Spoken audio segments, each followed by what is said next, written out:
Assata Shakur was born Joanne Deborah Byron on July 16, 1947, in Jamaica, Queens, New York. She spent her childhood moving between her mother in New York and her grandparents in North Carolina. She experienced both segregation in the South and racism in the North, lessons that made her question America's idea of freedom from an early age. School never connected with her. She often felt invisible in classrooms that erased Black history. Even so, she pushed forward, earning her GED and attending college at City College of New York and later Howard University. It was in those years that she became politically alive, reading about liberation struggles across Africa, the Caribbean, and here at home. By the late 1960s, she joined the Black Panther Party.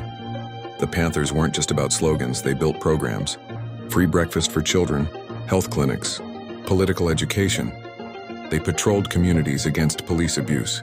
For Assata, it felt like real work for Black survival, but the Panthers had an enemy far bigger than local police.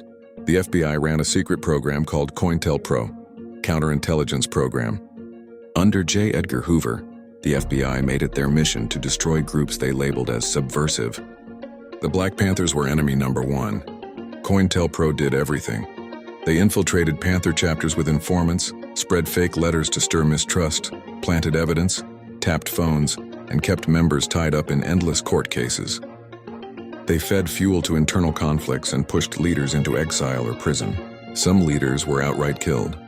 In 1969, Chicago Panther leader Fred Hampton was assassinated in his sleep during a police raid, a raid planned with FBI intelligence. This climate of surveillance, infiltration, and assassination shook the Panthers to the core.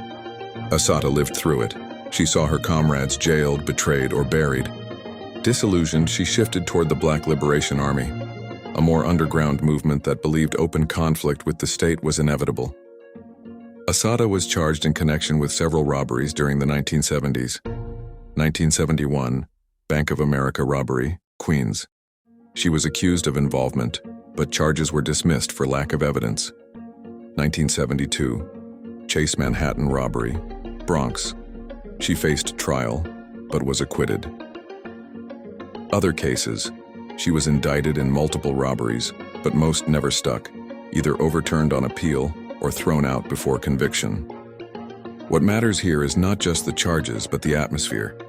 Each case kept her in courtrooms, shackled before juries, labeled a criminal, while the state built an image of her as a dangerous militant. Even though she was cleared in many cases, in 1973 everything came crashing down. On the New Jersey Turnpike, a confrontation with state troopers turned deadly. Trooper Werner Forster was killed, another officer was injured, and Assata herself was shot twice. Her 1977 trial for murder was one of the most controversial of the era. And here's why so many call it unjust. Jury bias by design. The trial was held in Middlesex County, a region dominated by law enforcement families. Many jurors weren't just strangers to police. They were friends, relatives, or neighbors of officers. Some openly admitted personal ties to law enforcement during selection, yet they were still seated. All white or nearly all white juries. In a case charged with race and politics, the jury did not reflect her community. The system ensured that people with Panther sympathies or even neutral views were screened out. Atmosphere of fear. Jurors walked into court each day past police lines, media headlines calling her a cop killer, and a courtroom full of armed guards. The message was clear. The state had already decided she was guilty. Weak evidence, no fingerprints linked her to the weapons. Ballistics didn't prove she fired the fatal shot.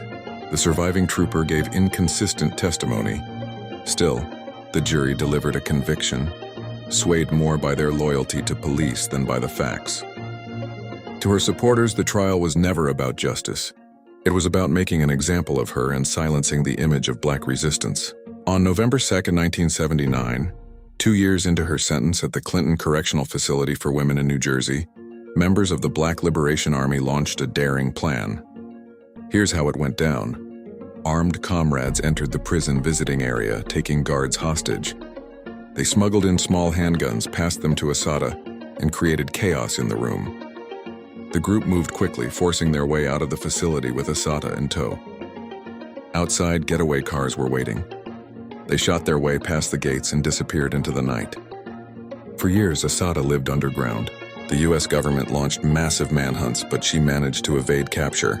Eventually, she made her way to Cuba, where she received political asylum from Fidel Castro until her death, September 25, 2025.